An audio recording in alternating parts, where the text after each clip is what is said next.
Halo, salam jumpa kembali dengan saya, Kebun Aditya. Video kali ini saya akan berbagi tentang pengalaman menanam cabai secara organik. Khususnya tanaman cabai merah besar ya teman-teman, bukan keriting atau cabai rawit kecil. Tanaman cabai merah besar ini sebenarnya sudah saya tanam beberapa kali periode ya. Hanya periode-periode sebelumnya saya selalu mengalami kegagalan karena mayoritas masalahnya juga dialami oleh teman-teman yang lain pada saat saya mencari referensi ya tentang pengalaman menanam cabai di media sosial, entah itu YouTube atau media sosial lainnya. Mayoritas masalahnya adalah penyakit, hama dan penyakit. Misalnya penyakit layu fusarium, lalu kemudian penyakit anthranosa atau patek gitu ya, atau juga penyakit tentang yang berhubungan virus. Seperti kita ketahui virus Gemini itu kan sangat mengganggu sekali, apalagi itu menyerang untuk dalam kapasitas yang menanam yang secara monokultur ya, jadi area besar seperti pertanian gitu ya, yang khusus hanya tanaman cabai. Otomatis serangan virus Gemini itu saya membaca juga banyak sekali dialami oleh petani-petani yang khususnya menanam cabai secara monokultur. Nah, kali ini saya akan berbagi pengalaman tentang menanam cabai. Kapasitasnya otomatis masih kecil ya, rumah tangga, lalu kebunnya juga kebun pekarangan rumah yang sangat kecil, jadi otomatis perbandingannya jangan disamakan dengan petani ya yang mempunyai pengalaman atau dengan menanam yang sudah area atau lahan yang sudah sangat besar.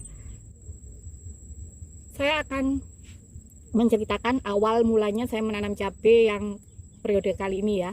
Jadi saya membeli benih itu bukan lewat all shop pertanian ataupun lewat toko pertanian. Jadi saya mengambil benih itu dari cabai yang saya peroleh dari tukang sayur keliling atau stok cabai yang ada di dapur. Nah, setelah saya mengambil satu, kemudian saya sebar di area pekarangan rumah yang sebelumnya tanahnya sudah saya beri pupuk kompos dari sampah dapur. Jadi komposnya bukan dari pupuk kandang atau pupuk kotoran hewan, tapi melainkan dari sisa-sisa sampah dapur berupa misalnya kulit bawang merah, lalu kemudian potongan-potongan sayur yang tidak terpakai, lalu kemudian rumput-rumput atau semak-semak yang memang sudah saya bersihkan untuk secara sengaja untuk dijadikan kompos.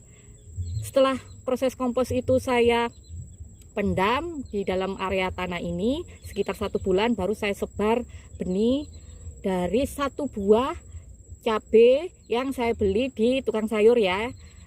Saya pun juga tidak tahu asal-usul cabai itu varietasnya apa, kemudian jenisnya apa.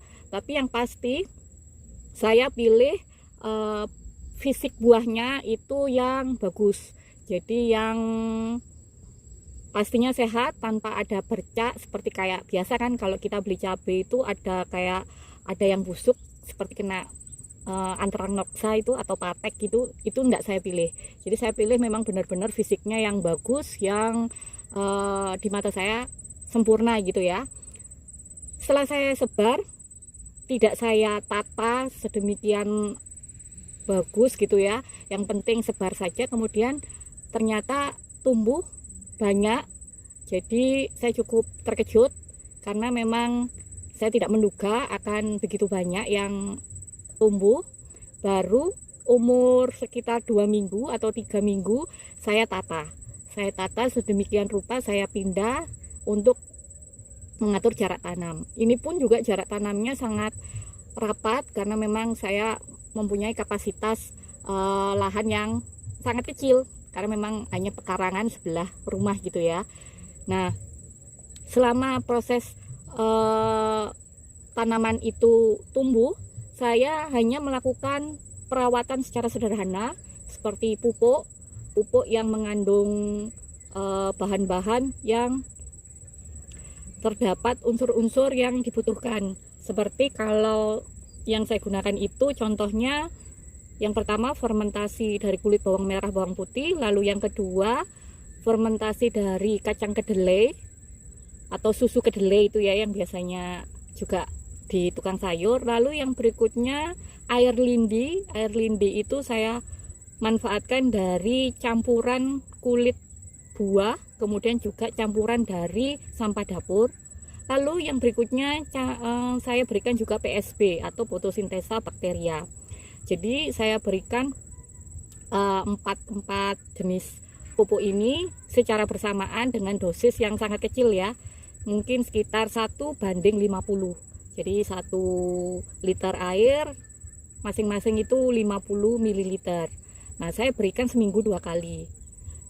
Selain itu, saya memberikan pupuk. Saya juga menyiram dengan air yang kebetulan di rumah saya itu dekat dengan sungai.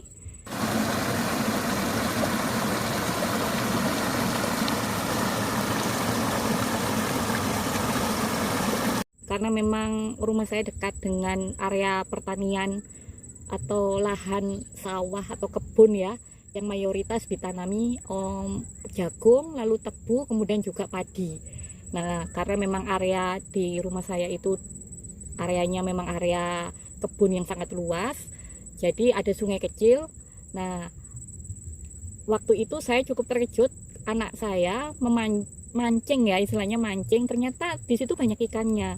Nah, begitu juga dengan anak-anak muda yang lain yang biasanya tiap sore nongkrong gitu ya, ternyata sering mancing di situ, di kali ini kok banyak yang dapat ikan gitu. Jadi ya baca-baca lagi kan, kalau air memang sungai atau tempat yang memang banyak ikannya, otomatis secara ekosistem itu bisa menunjukkan salah satu indikator sederhana ya, itu mempunyai keseimbangan ekosistem.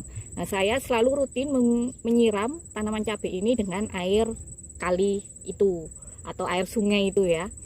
Nah, setelah saya siram secara rutin, kemudian pemberian pupuk, lalu saya juga melakukan pemangkasan, karena kan memang tanaman cabai ini sangat rentan dengan gejala yang penyakit yang itu tadi ya, yang sebelumnya saya sebutkan. Cukup dengan ini memangkas daun-daun bawah, lalu kemudian saya menggunakan tidak menggunakan teknik potong pucuk, tapi saya biarkan saja. Saya tidak melakukan pemotongan pucuk karena saya memang tidak mentargetkan atau targetnya supaya tidak berbuah lebat banyak gitu, enggak ya. Jadi memang saya hanya ingin mengamati ketika tanaman ini tidak dilakukan pemotongan pucuk juga bagaimana produktivitasnya. Karena sisi lain, faktor tumbuhnya tanaman biji cabai yang saya sebar itu ternyata cukup banyak. Jadi untuk skala rumah tangga bagi saya, meskipun satu pohon tanaman cabai ini produktivitasnya juga tidak terlalu banyak seperti yang potong pucuk, juga tidak apa-apa gitu kan, karena memang target saya hanya untuk memenuhi kebutuhan dapur saja. Kalaupun berlebih ya oke, diberikan kepada tetangga atau kepada saudara, tetapi tidak ada tujuan untuk dijual seperti itu ya teman-teman. Lalu untuk cara saya untuk menanggulangi serangan hama dan penyakit secara organik, saya menggunakan 2 saja, yaitu pemberian kunyit atau kunir kalau orang Jawa bilang gitu ya, kunyit. Nanti ini biasanya saya geprek saja atau ditumbuk, lalu kemudian dicampur jadi satu sama pada saat saya memberi pupuk. Jadi seminggu 2 kali. Itu pun baru saya akan berikan pada saat sekarang kayak gini, musim hujan sudah tiba. Jadi ini sebagai istilahnya, kalau kita ini jamu ya, kalau orang Jawa bilang jamunya tanaman, supaya meningkatkan kekebalan tubuh tanaman supaya lebih tahan apabila nanti ada serangan patogen. Selain itu, karena memang sekarang musim hujannya, intensitas hujannya juga lumayan tinggi, hampir setiap hari di tempat saya juga menggunakan yaitu arang kayu. arang kayu ini perlakuannya bisa nanti direndam di air lindi, nanti bisa menjadi arang aktif gitu ya, sebagai rumah mikroba. Juga bisa berfungsi sebagai meningkatkan pH, karena kalau musim hujan biasanya pH-nya itu kan turun ya, pH-nya bisa mendekati asam, jadi di bawah 6 pH-nya. Sementara arang ini bisa menaikkan atau menetralkan pH yang ada di dalam tanah. Jadi arang ini kalau misalnya tidak direndam dengan air lindi pun juga tidak apa-apa, cukup diletakkan saja di media tanamnya ya, atau di atas permukaan tanah gitu. Lalu nanti pada saat pemupukan pun nanti ketika kita siram terkena larutan pupuk itu juga bisa mengandung unsur hara yang menjadi rumah mikroba itu. Jadi arang ini fungsinya sangat banyak dan bermanfaat sekali pada saat menghadapi musim hujan kali ini. Karena ini saya juga melakukan perawatan itu secara kontinu, saya masih mengamati perkembangan lebih lanjut ya. Untuk saat ini memang belum sampai merah sih, belum sampai warna merah, tapi alhamdulillah satu pohon saja cukup banyak buahnya, buah cabenya. Jadi saya cukup senang melihat perkembangan sampai saat ini, karena ini pure atau murni dirawat secara organik. Jadi insya Allah tanpa kalau dirawat secara organik bebas dari kimia sintetik, baik pupuknya maupun pestisidanya. Karena saya tidak sebisa mungkin tidak melakukan pestisida termasuk pestisida nabati ya, karena sebenarnya kalau prinsipnya tanaman itu sehat, tanaman itu normal, artinya pertumbuhan dan perkembangannya itu selaras dengan lingkungan lainnya, itu insya Allah kita juga tidak membutuhkan kok yang namanya pestisida nabati pun juga tidak. Kalaupun membutuhkan itu mungkin hanya untuk kegiatan preventif ya, supaya hanya yaitu tadi meningkatkan kekebalan tubuh tanaman. Itu saja. Seperti teman-teman yang lihat ya, tanaman dari satu pohon aja sudah lumayan, sudah pastinya lebih dari 10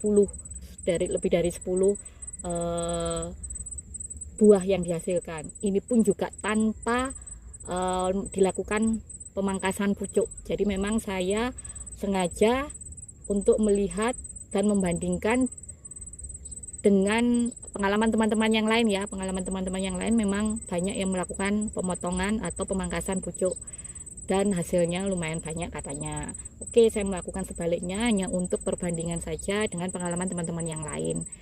Selain itu juga tadi karena ada faktor yang lain ya, karena memang saya targetnya hanya untuk pemenuhan kebutuhan dapur sendiri saja. Itu saja yang bisa saya bagikan. Semoga nanti bermanfaat, dan yang pasti setiap kebun itu selalu memberikan banyak pembelajaran bagi kita tukang kebunnya, bagaimana kita menyelaraskan antara tanaman satu dengan tanaman lainnya. Karena kan kalau di kebun itu otomatis yang ditanamkan pasti bukan satu jenis tanaman saja ya. Kalau untuk skala rumah tangga juga ada tanaman yang lain. Seperti ini saya gabungkan dengan ini tanaman ketela atau ubi rambat ya. Jadi ini pun juga nggak sengaja saya tanam karena memang sisa-sisa kompos gitu ya. Loh kok ternyata saya kaget, ini tanaman apa? Oh ternyata saya pernah membuang ini ketela gitu ya, kulit ketela yang ternyata tumbuh tunas, kemudian saya biarkan saja. Dan itu tadi saya mencoba untuk belajar bagaimana merawat tanaman satu dengan tanaman lain, kemudian juga mencoba untuk mengamati lingkungan sekitar gitu ya, apa yang bisa dimanfaatkan dan itu sifatnya saling mengisi satu sama lain, seperti yang pengalaman saya tadi menyiram dengan air sungai yang di dekat rumah seperti itu. Oke, sekian dulu sharing pengalaman saya. Semoga nanti bisa membantu pengalaman teman-teman. Kalaupun nanti teman-teman mau sharing pengalaman juga, misalnya yang melakukan pemotongan pucuk dan sebagainya, nggak apa-apa, komen aja, nanti kita bisa saling diskusi satu sama lain dan saling berbagi. Oke, sekian dulu, tetap semangat menanam secara organik. Pastinya dengan menanam organik kita juga mengenali diri kita sendiri, kita mengenali lingkungan kita yang nanti akan tercermin kepada tanaman-tanaman yang kita budidayakan, sehingga tercipta keseimbangan ekosistem di kehidupan kita. Terima kasih. Bye-bye.